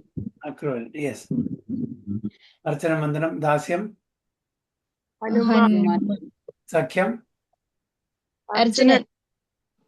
ആത്മനിവേദനം, ബലി മഹാരാജ്. യെസ്. ഇതെല്ലാം കൂടി Ambareesh Maharaj. Very good, nice. Okay, അപ്പൊ ഇതൊന്നും ഇന്നത്തെ കാലത്ത് നമുക്ക് ചെയ്യാൻ പറ്റില്ല എന്ന് അർജുനൻ നമുക്ക് പറഞ്ഞു തരാണ്. പക്ഷെ ഇത് പോസിബിൾ ആണ്. എങ്ങനെ? വളരെ സിമ്പിൾ ആയിട്ടുള്ള പ്രോസസ് കൂടെ. അതാണ് കൃഷ്ണ കോൺഷ്യസ്നെസ്, അതാണ് ഭക്തി സേവനം, ഡിവോഷണൽ സർവീസ്. അപ്പൊ നമ്മൾ ഇത്ര കൈയും കാലിട്ട് അടിക്കേണ്ട ആവശ്യമില്ല. വളരെ ഈസി ആയിട്ടുള്ള പ്രോസസ്സ് നമുക്ക് കലികാലത്തിൽ ഭഗവാൻ തന്നെ തന്നിട്ടുണ്ട്. The first and foremost of such devotional engagement is hearing about Krishna. Shravanam, Bhagavane patti kelka. This is a very powerful transcendental method of purging the mind of all misgivings. Purging പറഞ്ഞാൽ എല്ലാം ഇല്ലാതേക്കുക. Misgivings, തെറ്റിദ്ധാരണകൾ, misconceptions, illusions. ഇതെല്ലാം ഇല്ലാതേക്കാനുള്ള ഒരേ ഒരു മാർഗം. Very powerful ആണ്. So the more one hears about Krishna, the more one becomes enlightened and detached from everything that draws the mind away from Krishna. By detaching the mind from activities not devoted to Lord, one can very easily learn Vairagya. Vairagya means detachment from matter and engagement of the mind. Vairagya എന്ന് പറഞ്ഞാൽ ഇതെന്ന് വിട, ഭൗതിക തലത്തിലുള്ള ആസ്വാദനത്തിന് വിട, ആധ്യാത്മിക തലത്തിലുള്ള ആസ്വാദനത്തിന് നമ്മൾ അറ്റാച്ച് ചെയ്യുക. Impersonal spiritual detachment is more difficult than attaching the mind to the activities of Krishna. This is practical because by hearing about Krishna, one becomes automatically attached to the Supreme Spirit. This attachment is called Pareshanubhava. Pareshanubhava, spiritual satisfaction. It is just like the feeling of satisfaction hungry man has for every morsel of food eat. വല്ലാണ്ട് വിശന്ന് വരുന്ന ഒരാൾക്ക് ഓരോ മോർസലും ഓരോ വറ്റും അവർ enjoy ചെയ്യാണ് ചെയ്യുക. തൃപ്തി കൊടുക്കും ഓരോ അത്രയും വിശന്ന്. അതേപോലെയാണ് ഇതും സ്പിരിച്വൽ സാറ്റിസ്ഫാക്ഷൻ തരും. ഭഗവാന്റെ ലീലകള്, ഭഗവാന്റെ കഥകള്, ഭഗവാന്റെ ഭക്തന്മാരുടെ കഥകള്. The more one eats while hungry, the more one feels satisfaction and strength. തുഷ്ടി, പുഷ്ടി, സന്തുഷ്ടി മൂന്നും അതിൻ്റെ ഇതാണ്. നല്ല വിശപ്പുള്ള സമയത്ത് നമുക്ക് നല്ലൊരു മീല് കിട്ടുകയാണെങ്കിൽ, ഭക്ഷണം കിട്ടുകയാണെങ്കിൽ തുഷ്ടിയും കിട്ടും, പുഷ്ടിയും കിട്ടും, സന്തുഷ്ടിയും കിട്ടും, അല്ലേ? Similarly, by discharge of devotional service, one feels transcendental satisfaction as the mind becomes detached from material objectives. It is something like curing a disease by expert treatment and appropriate diet. അപ്പോൾ നമുക്ക് ഒരു expert ട്രീറ്റ്മെന്റിന് നല്ലൊരു physician വേണം, appropriate diet വേണം. എന്താണ് expert treatment? Physician ആണ് ഭക്തന്മാർ. Okay, appropriate diet എന്താണ്? പ്രസാദം. അപ്പോൾ ഭക്തന്മാരുടെ ആ ഒരു ഷെൽട്ടറിൽ ഭക്തന്മാരെ ആശ്രയിച്ചിട്ട് നമ്മൾ അവർ പറയുന്ന പോലെ ജീവിക്കുകയാണെങ്കിൽ ഒരു ബെസ്റ്റ് ഫിസിഷ്യൻ നമുക്ക് ദേഹത്തിന് എന്തെങ്കിലും അസുഖം ഉണ്ടെങ്കിൽ ട്രീറ്റ് ചെയ്യുന്ന പോലെയാണ്. അപ്പോൾ ഭക്തന്മാരുടെ association, that's A best treatment, expert treatment. And appropriate diet, പ്രസാദം. So hearing of the transcendental activities of Lord Krishna is therefore expert treatment for the mind, and eating the foodstuff offered to Krishna is appropriate diet for the suffering patient. അപ്പോൾ രോഗിക്ക് spiritual patient ആണ്, നമ്മുടെ material patient അല്ല, ദേഹത്തിനുള്ള അസുഖമല്ല, മനസ്സിനാണ് അസുഖം. അപ്പോൾ അതിനുള്ള രണ്ട് treatment ആണ്. ഒന്ന് expert treatment for the mind, ഭഗവാന്റെ ലീലകള് കേൾക്കുക in the association of devotees, and ഭഗവാന്റെ പ്രസാദം കഴിക്കുക. അതാണ് ശരിക്കുള്ള. നമ്മൾ ഡോക്ടർക്ക് പോയ അസുഖം പറഞ്ഞാൽ ഓ ഇന്നത് കഴിക്കാൻ പാടില്ല, അത് കഴിക്കാൻ പാടില്ല, ഇത് കഴിക്കാൻ പാടില്ല, ഇതെല്ലാം കഴിക്കാൻ പാടുള്ളൂ. അപ്പൊ നമുക്കൊരു ഡയറ്റ് ഇതല്ലേ. അപ്പൊ നമുക്ക് നമ്മളുടെ ഈ പ്രോഗ്രസ്സിന് വേണ്ടിയിട്ട് നമ്മൾ എന്ത് ചെയ്യണം? കൃഷ്ണപ്രസാദം കഴിക്കണം. എന്നാൽ മാത്രമേ നമ്മുടെ രോഗം മാറുള്ളൂ. എന്നും കഴിക്കാൻ പാടില്ല. So this treatment is the process of Krishna conscious. ഇതാണ് നമ്മുടെ കൃഷ്ണ കോൺഷ്യസിന്റെ ആ ഒരു പ്രോസസ്സ്. ഇപ്പോൾ ഭഗവാൻ അർജുനോട് പറഞ്ഞ് മനസ്സിലാക്കി കൊടുക്കണേ, ഞാൻ അഗ്രി ചെയ്യുന്നു, സമ്മതിക്കുന്നു, നീ പറയുന്ന അതേ പ്രകാരം ഞാൻ സമ്മതിക്കുന്നു. ബുദ്ധിമുട്ടാണ്, നമ്മളുടെ ചഞ്ചലമായിട്ടുള്ള മനസ്സിനെ കൺട്രോൾ ചെയ്യാൻ ബുദ്ധിമുട്ടാണ്. പക്ഷെ നമ്മുടെ പ്രാക്ടീസ് കൊണ്ടും പിന്നെ ഡിറ്റാച്ച്മെന്റ് കൊണ്ടും അത് നമുക്ക് നേടിയെടുക്കാനെന്നുള്ളൂ. So please do it.